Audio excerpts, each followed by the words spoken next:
अतीक और मुख्तार जैसे माफियाओं की मौत से दोनों के चाहने वाले बौखलाए हुए हैं और गैंग के गुर्गे लगातार धमकियां भी दे रहे हैं।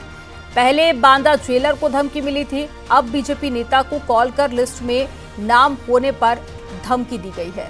कौन है ये लोग जो माफिया की मौत का बदला लेना चाहते हैं? क्या अतीक मुख्तार गैंग के बचे हुए गुर्गे धमकियां दे रहे हैं या इसके पीछे कोई और है? एक रिपोर्ट में आपको दिखाते हैं।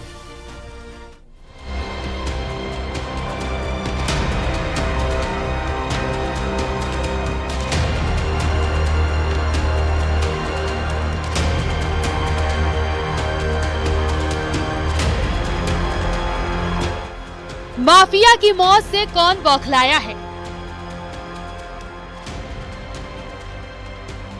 मुख्तार की मौत के बाद कौन दे रहा है धमकियां? कौन लेना चाहता है मुख्तार का बदला? पहले बांदा के जेलर को धमकी,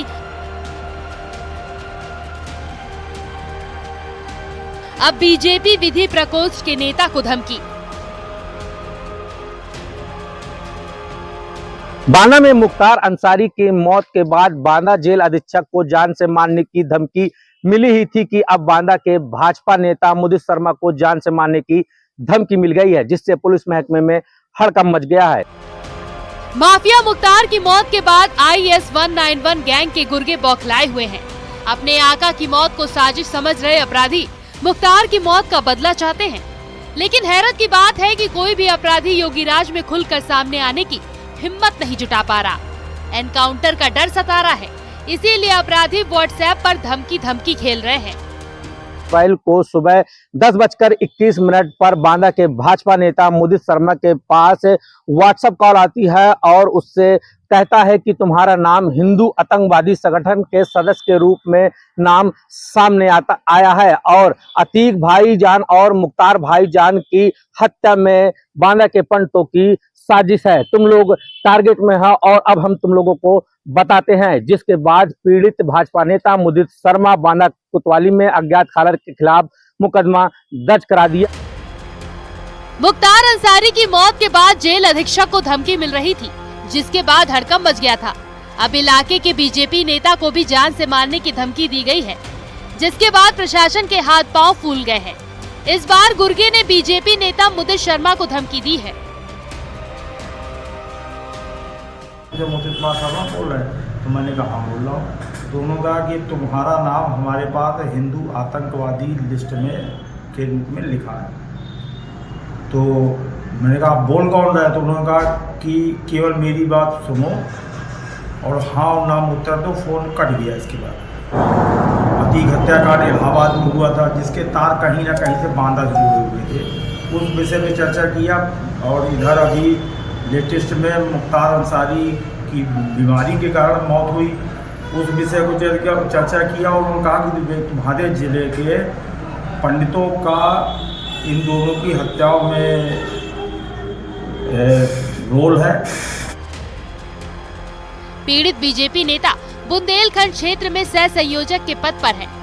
उन्हें 2 अप्रैल को सुबह 10 बजे के बाद 3 बार व्हाट्सएप कॉल किया गया और फोन करने वाले ने कहा कि तुम्हारा नाम हमारे लिस्ट में लिखा है, जिसके बाद मुदित शर्मा ने पुलिस से लिखित शिकायत की। अब पुलिस मामले की जांच कर रही है। प्रार्थना पत्र हमारे यहाँ कोतवाली में प्राप्त हुआ था, जिसमें एक व्यक्ति है, उनके द्वारा बताया गया कि उनको व्हाट्सएप के माध्यम से बाहर के नंबर से +92 से कॉल आई, जिनके द्वारा बताया गया कुछ माफियाओं का नाम लिया गया और उनसे उनको डराने की बात की गई। मुदित शर्मा के मुताबिक उन्हें मिली धमकी का सीधा संबंध मुख्तार गैंग से है, क्योंकि धमकी देने वाले का मकसद मुख्तार की मौत का बदला लेना लग रहा था। अब जरा मुदित और धमकी देने वाले कथित मुख्तार के गुर्गे की बातचीत का हिस्सा सुनिए।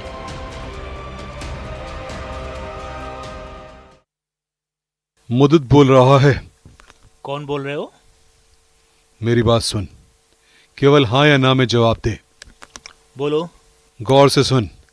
अतीक मुख्तार की हत्या करने में तुम्हारे जिले के लोगों का रोल है। तुम्हारे घर की लोकेशन हमारे पास है। हम तुम्हें चुनौती दे रहे हैं कि हम कोई भी काम कहकर करते हैं। इतना सुनते ही मुदित शर्मा के होश उड़ गए। उन्हें समझ नहीं आया कि क्या करना चाहिए। फिर हिम्मत जुटाकर वो पुलिस के पास पहुंचे। और तुम्हारी घर की लोकेशन हमारे पास है और तुम लोग को हम चुनौती दे रहे हैं और हम कह के ही हर काम को अंजाम देते हैं। क्या आपको मारने की धमकी दी गई है क्या? जी, हमको मारने की धमकी दी गई है और कप्तान साहब से मिले, अपर साहब से मिले, प्रार्थना पत्र दिया, थाना कोतवाली गए, वहाँ पर हमने प्रार्थना पत्र दिया। पुलिस से हम अपनी रक्षा की गुहार लगा रहे हैं और ये कि हम प्रशासन हमारी रक्षा करे, मेरे और मेरे परिवार की। जिस तरह मुदित शर्मा को धमकी दी गई, ठीक उसी तरह 28 मार्च की रात बांदा के जेलर को भी जान से मारने की धमकी मिली थी। तब धमकीबाज ने जेलर से कहा था, अब तुझे ठोकना है, बच सके तो बच ले। इन दो मामलों के सामने आने के बाद इतना तो साफ पता चलता है कि मुख्तार गैंग के गुर्गे बौखलाए हुए हैं, लेकिन पुलिस एनकाउंटर के डर से सामने आने की हिम्मत नहीं हो रही है। इसीलिए गैंग के गुर्गे धमकी देकर अपना गुस्सा निकाल रहे हैं, लेकिन पुलिस की नजर इन धमकीबाजों पर है। माफियाओं का नाम लिया गया और उनसे उनको डराने की बात की गई, तो तत्काल में इसको संज्ञान में लेते हुए मुकदमा पंजीकृत किया गया, टीम गठित की गई है और जो भी जिनके द्वारा भी ये शरारत की गई है, धमकाया गया, उनके ऊपर तत्काल कार्रवाई की जाएगी और सख्त से सख्त कार्रवाई की जाएगी। बहरहाल पुलिस की कई टीमें पहले ही जेलर मामले में कॉलर का पता तलाश रही थी। अब बीजेपी नेता को मिली धमकी ने पुलिस के सामने चुनौती और बढ़ा दी है। क्या सच में ये लोग मुख्तार के गैंग के गुर्गे हैं? क्या मुख्तार की मौत का बदला लेने के लिए इस तरह की धमकियां दी जा रही हैं? या साजिश के पीछे कोई और? ये जांच का विषय है और पुलिस तफ्तीश में जुटी है। Bureau report, news 18।